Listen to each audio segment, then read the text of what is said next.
Hello दोस्तों, आपका स्वागत है प्रभात यादव रिसर्च सेंटर पर। आज हम पढ़ेंगे संख्या पद्धति नंबर सिस्टम क्या है। ये नंबर सिस्टम में हम लिखने व पढ़ने के लिए हमने 3 प्रणालियां देखेंगे कि नंबर 1 भारतीय गणना प्रणाली, नंबर 2 अंतरराष्ट्रीय, नंबर 3 रोमन प्रणाली। तो भारतीय गणना प्रणाली पहले देखेंगे। भारतीय गणना प्रणाली क्या होती है? तो भारतीय गणना प्रणाली भारतीय गणना प्रणाली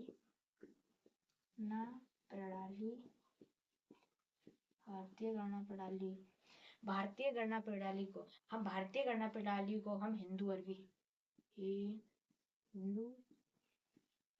प्रणाली भी कहते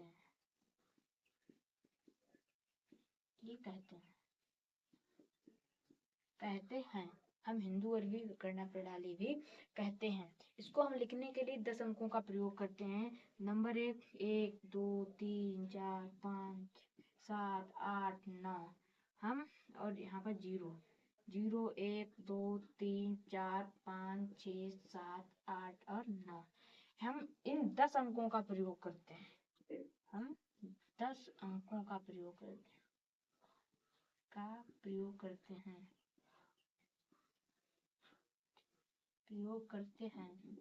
हम इन 10 अंकों का प्रयोग करते हैं और इसमें छोटी और बड़ी संख्याएं भी निकाली जाती हैं। जैसे कि हम अभी देखेंगे स्थानीय मान और जातीय मान क्या है। स्थानीय मान और जातीय मान क्या है?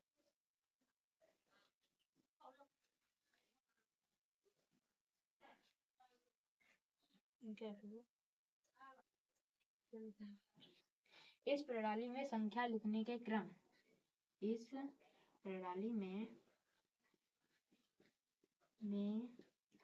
संख्या लिखने के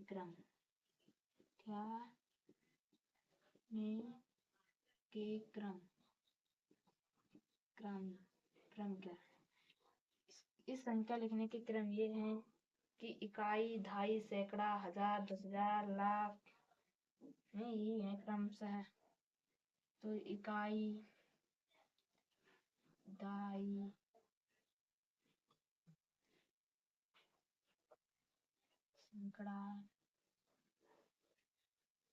सैकड़ा, हजार,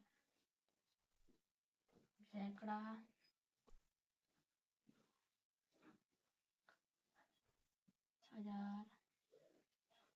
10,000, 10,000 इकाई, दहाई, सैकड़ा, हजार, 10,000, लाख, 10 लाख, करोड़, 10 करोड़,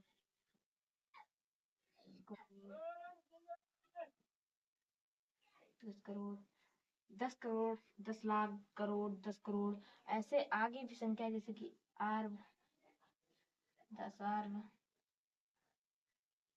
खर्ब, नील, 10 खरब, नील, 10 नील, पदम, 10 पदम। ऐसे ही शंख, महाशंख, ऐसे आगे संख्या ये इनफाइनाइट तक की जाएंगी। ये ऐसे हम इस गणना प्रणाली को ऐसे आगे लिखते लिखते ये इनफाइनाइट तक की जाएंगी। यानी अपरिभाषित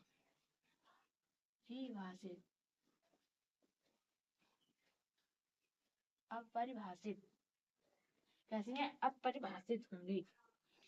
तो हम अब पढ़ेंगे, इसी से हम स्थानीय मान और जातीय मान निकालना सीखेंगे। अब पॉइंट वाले भी होते हैं।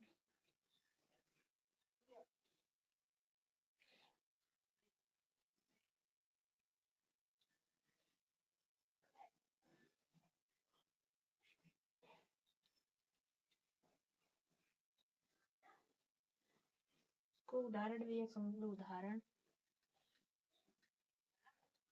उदाहरण जैसे कि हमने लिया 40, 45,000, 55 लाख, 55,000, 7,000, 70,000, 286। इस संख्या को हम कैसे पढ़ेंगे? इकाई, दहाई, सैकड़ा, हजार, 10,000, लाख, 10,00,000, करोड़, 10 करोड़, अर्ब, 10 अर्ब। इकाई, दहाई, सैकड़ा, हजार, 10,000, लाख, 10,000, करोड़, 10 करोड़, अर्ब, 10 अर्ब। तो हम इस 40 यानी 40 अरब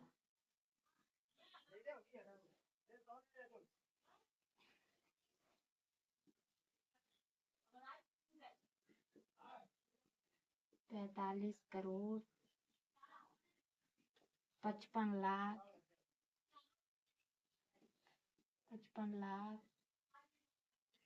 70,000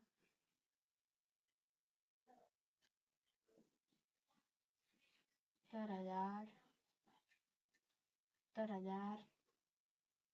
246।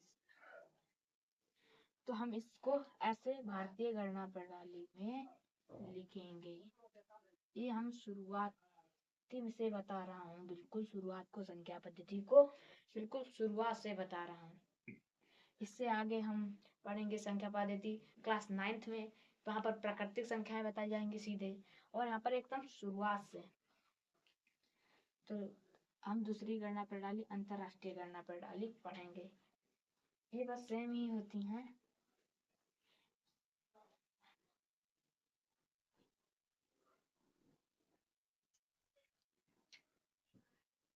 ये सेम ही होती हैं, बस थोड़ा सा अलग अलग होता है, नहीं तो सब सेम ही होती है।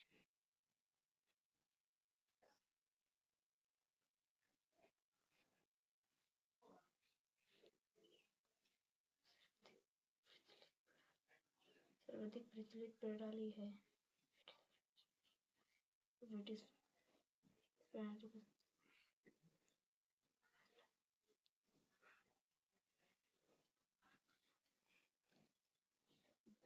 गणना प्रणाली विश्व की सर्वाधिक प्रचलित प्रणाली है। ये जो प्रणाली है हमारी अंतरराष्ट्रीय गणना प्रणाली,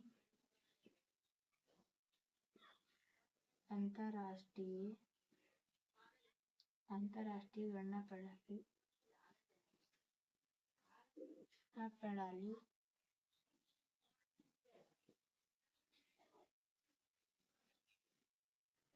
इस प्रणाली, ये जो प्रणाली है अंतरराष्ट्रीय गणना प्रणाली, ये विश्व की सबसे प्रचलित और सर्वाधिक प्रचलित प्रणाली है। इसको हम ब्रिटिश प्रणाली भी कहते हैं। इसको हम क्या कहते हैं? ब्रिटिश प्रणाली। इसको क्या कहते हैं? ब्रिटिश प्रणाली।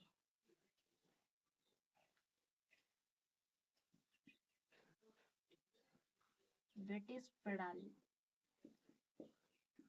इसको हम ब्रिटिश प्रणाली भी कहते हैं। इसको हम ब्रिटिश प्रणाली भी कहते हैं। और ये हम बिल्कुल सेम है। तो इसको लिखने के लिए, अगर हम लिखने के लिए हम इसको इकाई से ही शुरू करते हैं। इकाई, दाई, सैकड़ा, हजार, 10,000, लाख, 10 लाख, 10 लाख, करोड़, 10 करोड़, नो कलर, ये तो वही था। इसके आगे 10 करोड़ नहीं, 100 लाख आएगा। ये ढाई यहाँ से इकाई, 10 सैकड़ा, हजार, 10,000। इसको हम ऐसे लिखते हैं, हजार, 10,000, 100,000, 100,000, करोड़, लाख, 10 लाख, 10 लाख, 10 लाख, और हम आगे 100 लाख लिखेंगे। 100 लाख, 100 लाख, 100 लाख, करोड़, 10 करोड़, 10 करोड़, और 100 crore, 100 crore, million, 10 million, 100 million. इसको हम ऐसे ही लिखेंगे। वक्त हो गया।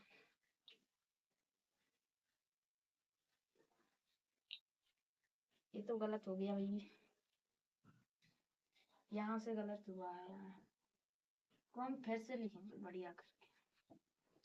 देखो इसको हम इकाई, दाही, सैकड़ा, हजार, 10,000, 50, 10,000, lakh, 100, 100,000, 100,000, 100,000, million, million, 100 million, 10 million, 10 million, 100 million, 100 million, 100 million, ऐसे लिखी जाएंगी ये।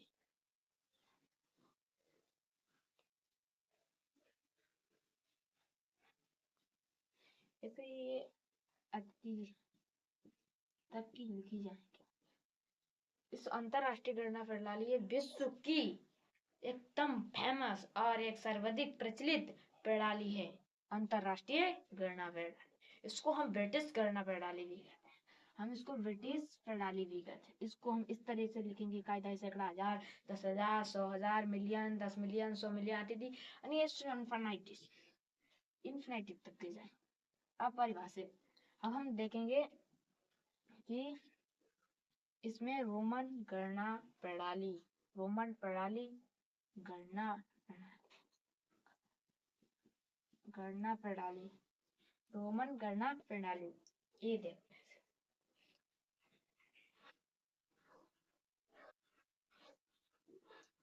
फिर हम जो अलग से हैं वो बता देंगे, हम अलग वाले बता देंगे हम।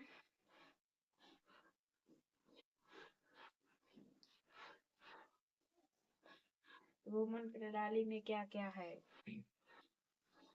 रोमन प्रणाली क्या क्या है, रोमन प्रणाली में कुछ नहीं।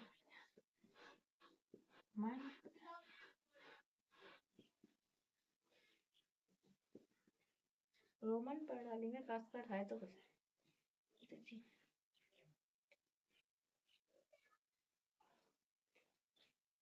इसको हम रोमन प्रणाली यानी रोमन में दर्शाते हैं। इसको हम किस में दर्शाते हैं, रोमन, रोमन, रोमन अंकों में दर्शाते हैं। रोमन प्रणाली में हम इन अंकों को रोमन में दर्शाते हैं। जैसे कि यहाँ पर 5 है तो हम 5 को ऐसे लिखते हैं, 6 को हम VI भी लिखते हैं, सबसे बड़ी 4 को हम IV लिखेंगे, IV, IV। इसका जैसे इसका मतलब होता है 1 - 4, इसको या तो 1 - 5, इसको या तो ऐसे नहीं ऐसे लिख लो, 5 - 1 = 4। इस गणना प्रणाली को हम I और IV से हम प्रदर्शित करते हैं, इस रोमन प्रणाली। 5 को हम B को हम 5 कहेंगे, इसको हम 6 कहेंगे, यानी B को हम क्या कहते हैं, B को हम कहते हैं 5, और I को हम 1, तो हम +1 = कितना हो गया, 6। तो ऐसे ही गणना प्रणाली बनी है। जैसे कि हम 50 को क्या कहेंगे, 50 को क्या कहेंगे, किसी को पता है? 50 को हम क्या कहेंगे, L। 50 को हम L कहेंगे, L। और इसमें 40 को क्या, 40 को XL, 40 को X और L, XL से दर्शाते हैं।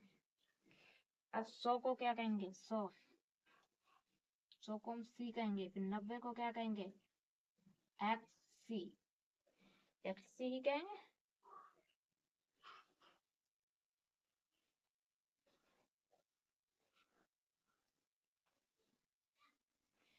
ऐसे ही 500, 1000, 500, 1000, 500 को क्या कहेंगे, D, 1000 को M, M कहेंगे।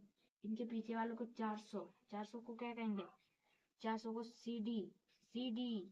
इसको हम 900 को क्या कहेंगे, 900 को कहेंगे हम 900 को कहेंगे हम CM। CM CM कहेंगे 900 को। 900 को CM कहेंगे। और एक बात है कि 100, जैसे कि हम 200 को क्या कहेंगे, आपके क्योंकि हम 200 को क्या, 200 को हम CC। ऐसे ही हम 30 को भी, 30 को हम X। बस 3 बार। 20 को हम X बस 2 बार।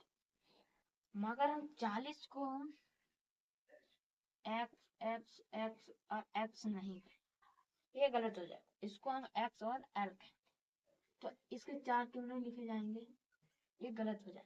ये 3 बार ही चले, 3 ही रहेंगे, इसके आगे 4 गलत हो जाएगा, 4 नहीं रहेगा। जैसे कि 300 को हम 3C, ट्रिपल C, इसको हम ट्रिपल C कहते हैं, ट्रिपल C।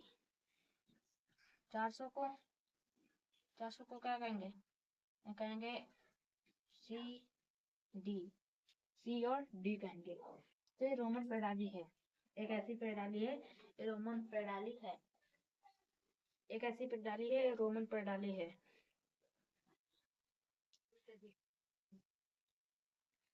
रोमन प्रणाली है। अब हम भारतीय गणना प्रणाली में थोड़े क्वेश्चन छूटे हैं, उनको पूरा करेंगे।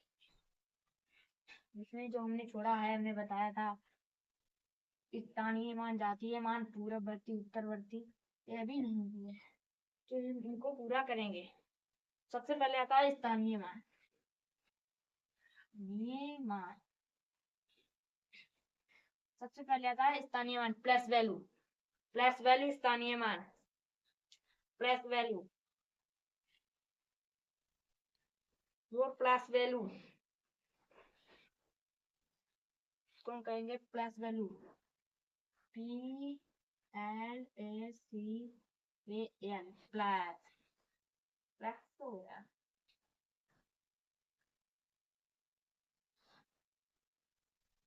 PL चलना है,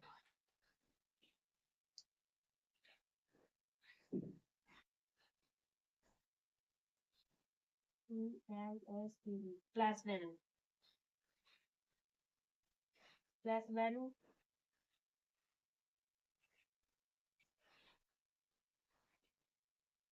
प्लस वैल्यू, इसको हम स्थानीय मान कहते हैं। स्थानीय मान कैसे निकाले जाएंगे, जैसे कि 2, 4, 5, इनका स्थानीय मान 5 multiply 1 equal 5, 4 multiply 10 equal 40, 2 multiply 100 equal 200।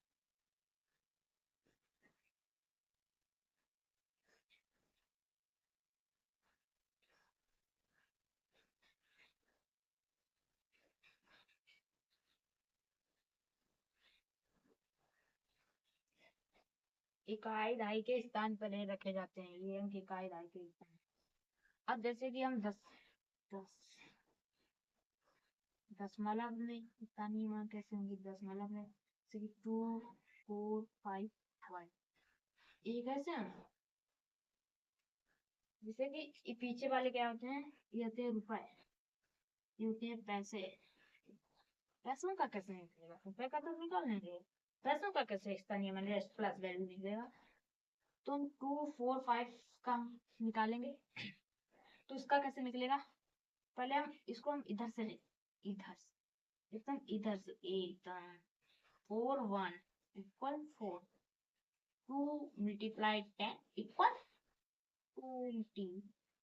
अब 5 का बचा है, 5 का मतलब होगा 5/10, 5/10, ये 10वां भाग। अगर इसके आगे होगा तो 100वां भाग होगा, आगे होगा 100वां, आगे होगा 10वां भाग, 100वां भाग, 1000वां भी होगा।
इसका नियमन तो दशमलव वाले ऐसे ही निकले, तो हम सही है। और आगे की संख्या को कैसे निकालेंगे? ये क्या आंसर है? 10वां भाग। 10वां भाग ये कौन सा भाग है? ये वाला भाग है 10वां भाग। इसके आगे जिस 2.556 तो इसका 10वां भाग हो जाएगा। 5/10 किसको हम 5/100 100 भाग। ये 10वां भाग होगा, ये 100वां भाग होगा।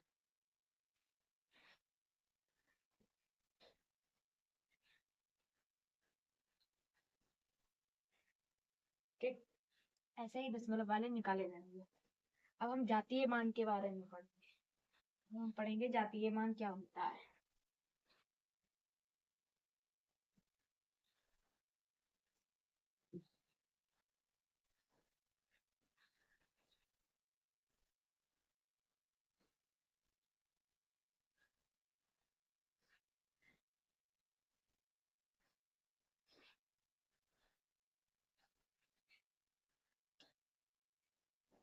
जातीय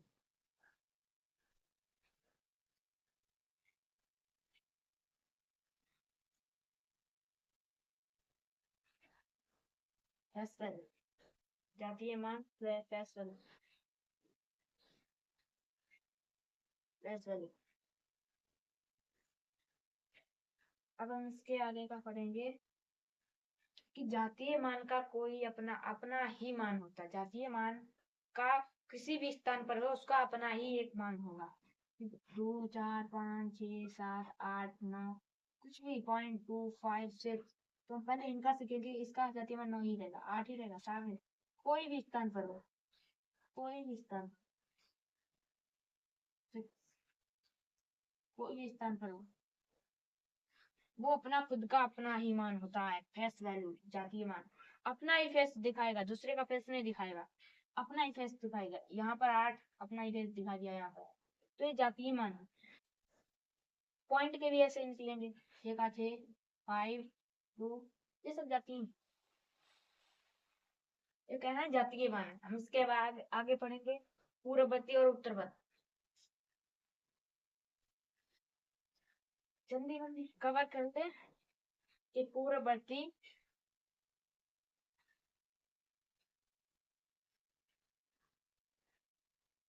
पूरब पूर्ववर्ती और उत्तरवर्ती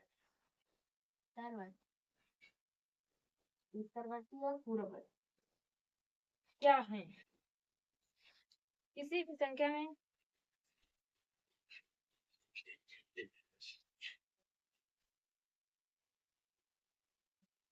तो पूर्ववर्ती और उत्तरवर्ती क्या है? तो हम इस बात पर चर्चा करेंगे कि पूर्ववर्ती किसी भी संख्या में एक घटाने पर जो संख्या प्राप्त होती है वह संख्या का पूर्ववर्ती है।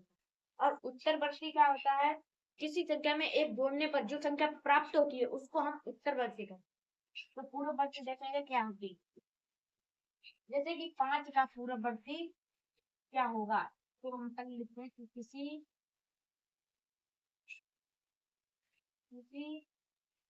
संख्या किसी संख्या में एक घटाने पर जो संख्या प्राप्त होती है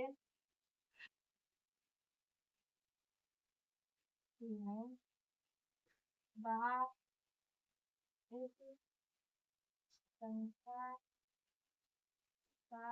पूर्ववर्ती होता है। वर्ती होता है, व्यक्ति होता है, पूर्ववर्ती होता है। उदाहरण के लिए जैसे कि उदाहरण के लिए हम कर सकते हैं कि 5, जैसे कि 5 और 5 क्या है? इसका पूर्ववर्ती 5 एक घटाने पर जो संख्या प्राप्त होती है उसकी पूर्ववर्ती जो किसी भी संख्या में एक घटाने पर किसी संख्या ए है, एक घटाने पर एक घटा दिया।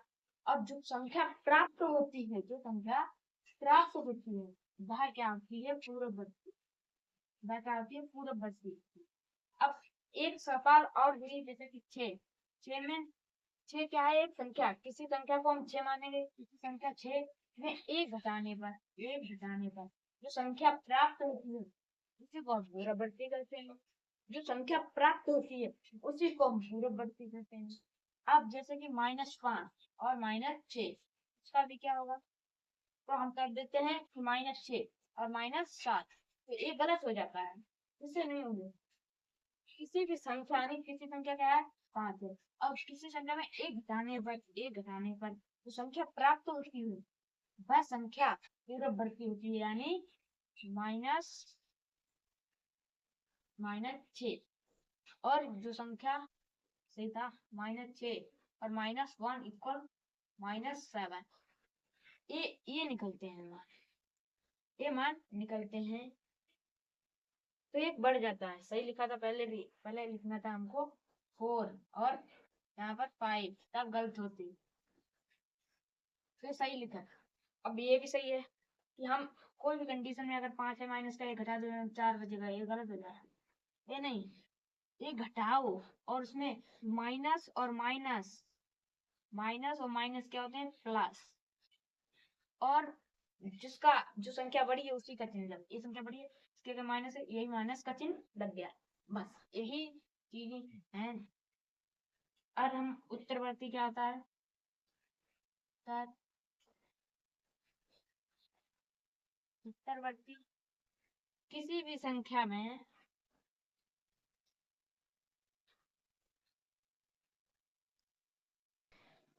तो हम उत्तरवर्ती किसी संख्या में एक जोड़ने पर जो संख्या प्राप्त होती है वह संख्या का उत्तरवर्ती होता है। जैसे कि हम 5 + 1 = 6, 6 + 1 = 7, 7 + 1 = 8। तो ऐसे ही हमारी जैसे कि अब आता है -5 दिया है, किसी संख्या को हमने क्या लिया है? -5 लिया है। तो -5 का ये नहीं है कि 6 हो, -5 का ये नहीं है 6 माइनस का, नहीं, ये नहीं होगा। एक क्यों नहीं होगा? क्योंकि -5 में +1 इक्वल, अब जब माइनस और प्लस होगा तो घटेगा और बड़े अंक का चिन्ह उतरेगा। बड़ा अंक क्या है? -5 है, तो ये घट गया 4 और माइनस का चिन्ह आ गया, ये हो जाएगा उत्तर।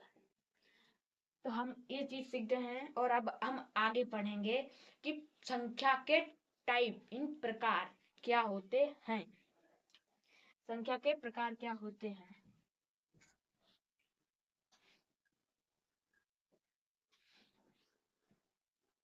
अब मेन बात आती है कि संख्या के प्रकार क्या होते हैं। पहले तो हम पढ़ेंगे कि संख्या क्या है। क्या क्या पहला तो हम पढ़ लेंगे कि संख्या क्या है, कि संख्या है क्या। तो संख्या क्या है? तो संख्या क्या है यानी संख्या गणित की मूल्य आधार है, जिनको हम लिखने के लिए 10 अंकों का प्रयोग करते हैं, जैसे कि 0 से 9 तक। ये संख्याएं हमारी संख्या 10 है। तो संख्या क्या है यानी संख्या क्या है? तो संख्या गणित की क्या गणित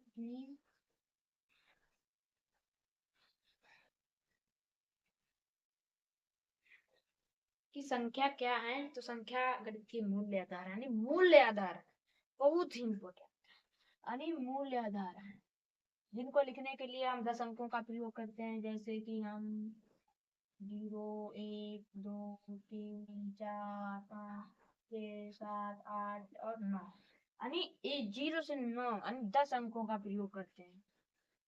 ये हम 10 अंकों का प्रयोग करते हैं, इनको लिखने के लिए हम केवल 10 अंक का प्रयोग करते हैं, वो 0 से 9 तक। ये संख्या क्या है? संख्या गणित की मूल्य आधार है। संख्या है क्या? तो बस इतनी सी बात है कि संख्या क्या है? तो संख्या गणित की मूल्य आधार है। डेफिनेशन इतनी ही है कि संख्या क्या है? तो संख्या गणित की मूल्य आधार है, बहुत इंपॉर्टेंट। संख्या क्या है? तो संख्या गणित की मूल्य आधार, मूल आधार है। संख्या गणित की मूल्य आधार है, गणित की गणित गणित की मूलाधार है। तो संख्या यही है कि गणित की बहुत मूल आधार है, बहुत बढ़िया है। अब हम पढ़ेंगे कि संख्या की typing. Number of types number of types संख्या के प्रकार।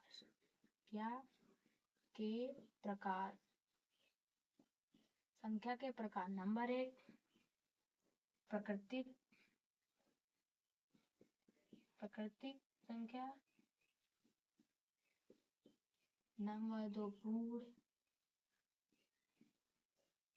पूर्णांक, अभाज्य, विषम,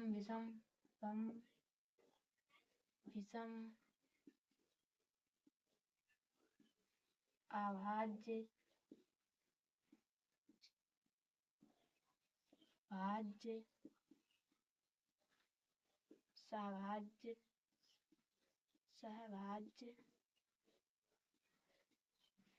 भाज्य, सहभाज्य, और यहाँ पर और भी हैं, परिमेय, अपरिमेय और वास्तविक संख्या। ये है हमारे टाइप। इतने हम इस वीडियो में टाइप पढ़ेंगे। तो सबसे पहले की प्राकृतिक संख्या क्या है। सबसे पहले की हम पढ़ेंगे प्राकृतिक संख्या है क्या। प्राकृतिक संख्या वह है कि वस्तु को गिनने में प्रयोग की जाती है, जैसे कि हम 1 2 3 4 इनफिनिट। और पूर्ण संख्या क्या है, ऐसी संख्या जिसमें 0 जोड़ देने पर वह पूर्ण संख्या हो जाती है। 0 1 2 3 4 इनफिनिटी।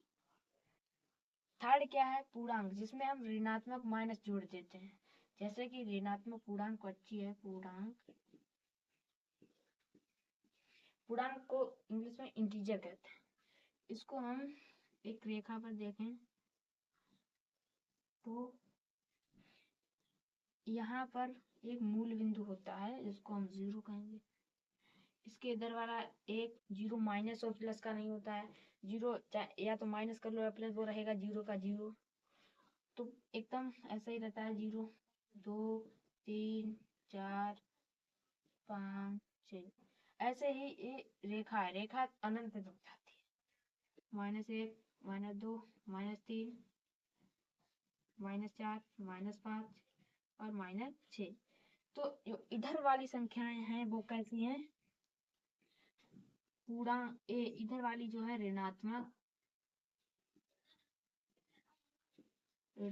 ये कहाँ से कहाँ तक की, यहाँ से यहाँ तक की क्या है हमारी धनात्मक। और धनात्मक ऋणात्मक में से ही यहाँ से यहाँ तक की प्राकृतिक संख्याएं हैं, यानी इंफिनिटी पर। और यहाँ से 0 जोड़ लेने पर ये क्या हो गई हमारी पूर्ण। जब इनको भी जोड़ लेने पर यहाँ से यहाँ तक, इनको भी इंफिनिटी तक, ऐसे ही इंफिनिटी तक, और इनको भी ऐसे ही इंफिनिटी तक ऐसे ही जाएंगे। तो ये हमारी हो जाती है पूर्णांक। अगला आता है सम। जो 2 से विभाजित हो जाए हम उसको कहेंगे सम। Even number. और जो 2 से विभाजित ना हो उसको कहेंगे हम विषम। जैसे कि 14 को 2 से विभाजित कर तो हो जाएगा विभाजित, तो जाता है सम संख्या। 14 कैसी है सम। 15 कैसी है विषम। 15 है विषम। 15 कैसी संख्या है विषम।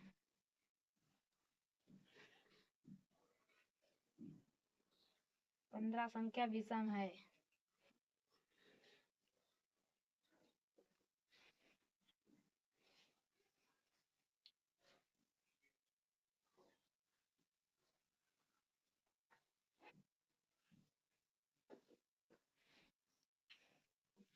तो 15 संख्या कैसी है, विषम संख्या है। तो विषम संख्या है। हम अगले वीडियो में इसके विभाजितता के नियम हम ला देंगे। 2 से 15 या 20 तक की विभाजितता के नियम होंगे। पहले हम अभाज्य संख्या पढ़ेंगे। ऐसी संख्या जो स्वयं और एक के अतिरिक्त दूसरी किसी भी संख्या से नहीं करती है, वह होती है अभाज्य। जैसे कि 2 सबसे छोटी संख्या 2 है और सबसे बड़ी संख्या पता ही नहीं कौन सी है, वो अनंत तक जाती है सबसे।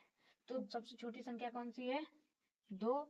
और ये सबसे प्राकृतिक सबसे छोटी संख्या 1 और पूर्ण संख्या 0 और पूर्णांक सबसे छोटा क्या होगा? तो 0, इसमें भी 0 होगा। सब में सबसे छोटा 1, सब में 2 होगा, सब में सबसे छोटा भी 2 होगा, विषम में 1 होगा और भाज्य में 4, सहभाज्य में हमारा सहभाज्य में कितना होगा अभी बताएं। अभी जो लाइट की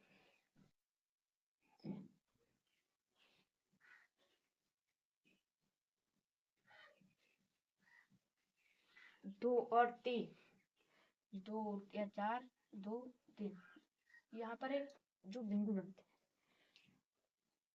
और भाज्य संख्या क्या होती हैं? तो एक बार ये देख लेते हैं कि भाज्य संख्या क्या होती हैं। कि भाज्य संख्याएं वे संख्याएं एक व स्वयं के अतिरिक्त कम से कम 1 और 2 गुणनखंड होना चाहिए, वही भाज्य संख्याएं। सहभाज्य संख्याएं ऐसी 2 या 2 से अधिक संख्याएं इसमें 1 या 1 के अतिरिक्त कोई दूसरा उभयनिष्ठ गुणनखंड नहीं होता है, वह केवल सहभाज्य संख्या। अब हम पढ़ेंगे इनके टाइप तो हो गए हैं, आगे की वीडियो हम जल्द ही लाएंगे। सहभाज्य संख्या कौन सी होती है, भाज्य संख्या कौन सी होती है, ये सब चीज बता दी है। Number of typing. अब 3 संख्याएं जो बची हैं, परिमेय, अपरिमेय और वास्तविक, ये हम अभी बताएंगे बढ़िया से।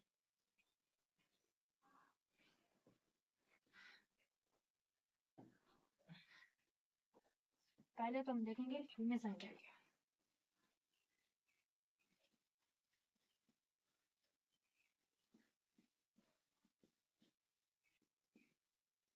परिमेय संख्या क्या होती है? तो परिमेय संख्याएं ऐसी संख्याएं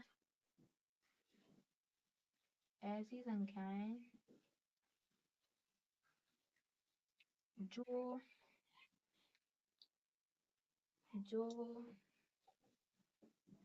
P बटे Q के रूप में लिखी जाती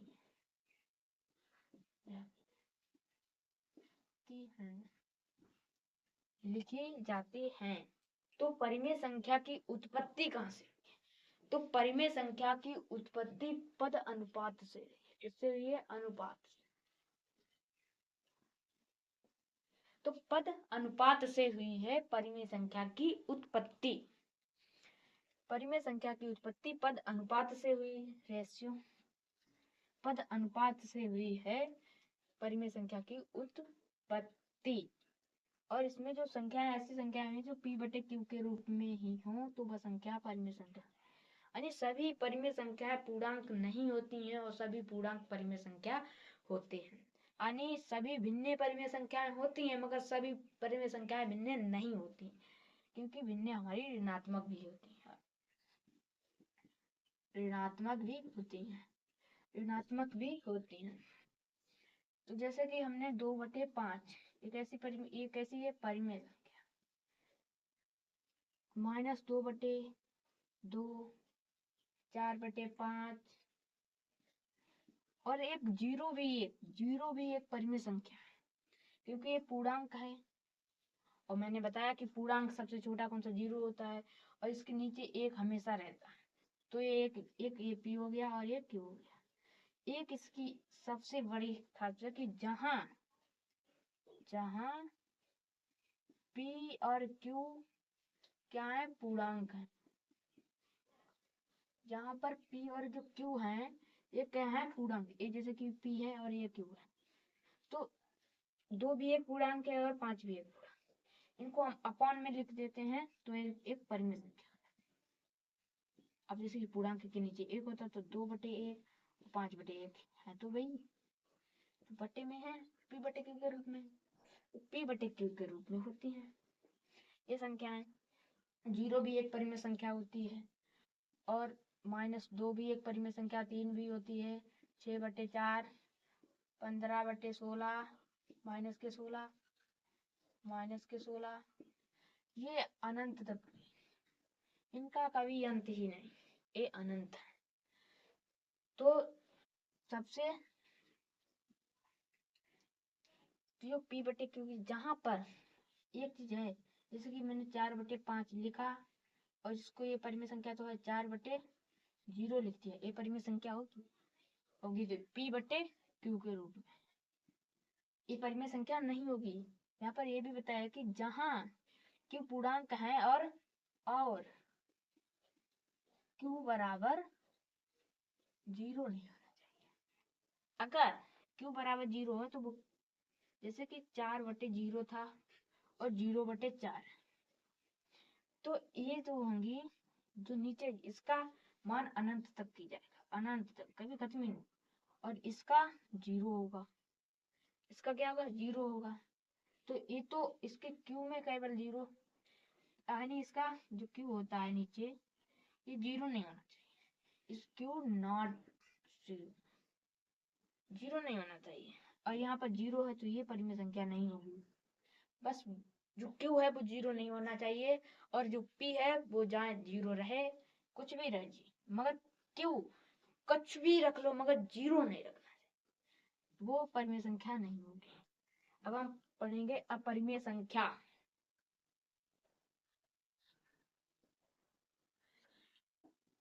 अपरिमेय संख्या क्या है? अपरिमेय संख्या,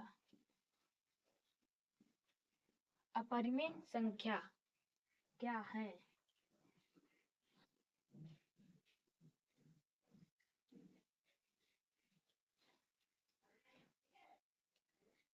वैसी संख्याएं, सी संख्याएं जिन्हें, वैसी संख्याएं जिन्हें हम p/q और q बराबर 0 नहीं लिखा जाए, यानी वैसी संख्या जो p/q और 0 के व्यक्त के रूप में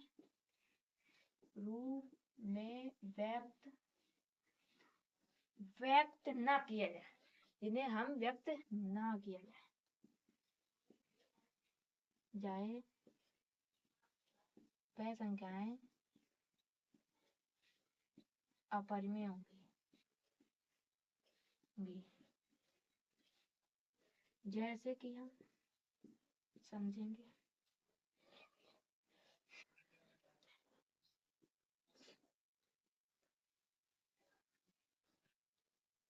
जहां पर जो पाई है, एक पाई कैसी संख्या है? अपरिमेय संख्या। पाई कैसी संख्या है? परिमेय संख्या, मगर इसका मान 22/7 है, ये कैसी है? परिमेय संख्या। ये मगर पाई एक निकोज है कि 22/7 एक परिमेय भी है और अपरिमेय, तो ये जो पाई है वो अपरिमेय संख्या है। जैसे कि अभी मैंने परिमेय संख्या ए, तो पहले मैंने नहीं बताया। परिमेय संख्या जो है, जैसे कि कोई अंडर रूट वाली संख्या आ गई -4, ये तो ए कौन सी परिमेय संख्या होगी? नहीं होगी। इसका हम 2 × 2 बाहर निकाल लेंगे, 2 तो 2 1 नीचे 1 रखा, ये हो गया मेरी परिमेय संख्या। तो रूट वाली संख्या भी परिमेय संख्या होती है, बस उसका वर्गमूल निकलता है बढ़िया करके। जैसे कि 4 है तो इसका भी 2 निकल आएगा 4 का, तो ये परिमेय संख्या होगी। तो -√4 एक परिमेय संख्या है, 16 एक √16 परिमेय संख्या है, मगर जो 2 है √2 ये परिमेय संख्या नहीं, ये अपरिमेय संख्या है। √3 है, ये भी 6 √ ये भी 8 भी 9 नहीं होगा, 10 भी है, ये परिमेय संख्याएं हैं। और इसमें एक जो पाई है ये भी एक परिमेय संख्या। ठीक, अब हम पढ़ेंगे वास्तविक संख्याएं। वास्तविक संख्याएं ऐसी होती हैं जो परिमेय और अपरिमेय दोनों से मिली होती हैं। तो देख लेंगे हम वास्तविक संख्याएं जी।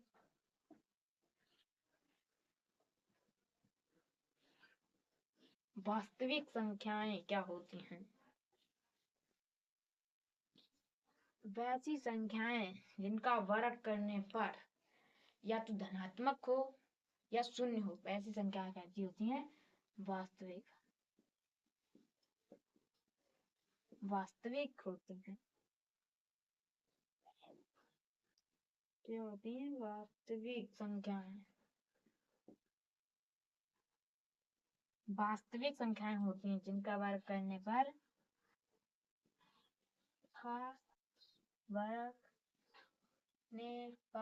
वास्तविक होती हैं। वास्तविक होती हैं करने पर या तो हम धनात्मक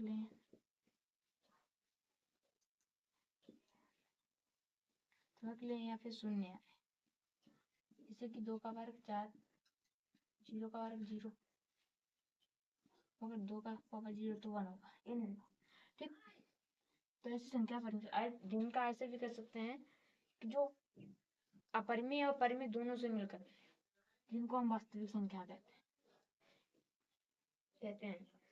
तो आज के लिए बस इतना ही कि हमने संख्या पद्धति को यानी सब पढ़ लिया है, और आगे हम और भी इसके बारे में बताएंगे, और इसके आगे भी और कुछ भी बताएंगे। इसलिए इस वीडियो को अच्छा लगा हो तो लाइक सब्सक्राइब कर दें।